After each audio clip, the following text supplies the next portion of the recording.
Welcome to Quick Tips. This is Jay, Q's dad, and I'm going to take you through several elements that I find irritating inside of the Creative Cloud. And these are things that aren't immediately intuitive or don't make sense and that need to be changed, but take a little bit of research to figure out how they do. So since I'm going through that process anyway, I'm going to turn around and shortcut it for you guys. This first one's going to be a little bit longer because I'm explaining what I'm doing. But the subsequent ones I'm going to try to keep to a minute 30 seconds tops.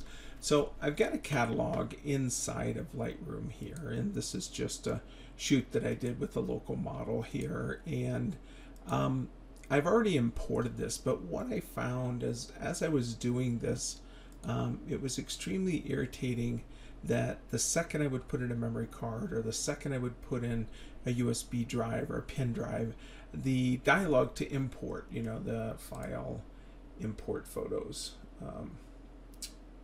Where is it here? There we go. Import photo or video would pop up and it would be ready. And even if Lightroom wasn't up, it would turn around and pop up. So what happened was it would default to the last area where I had imported something, or to pictures if it couldn't find anything like you just saw.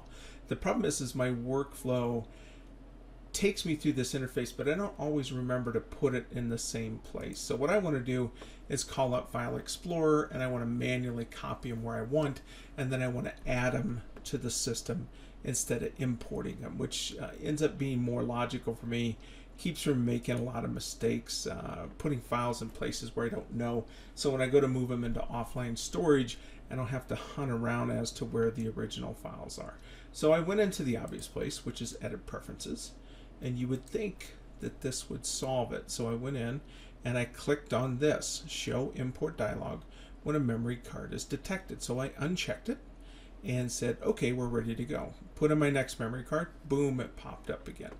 The problem is this is not the entire process. So you need to go into Control Panels. I go ahead and search for the word default.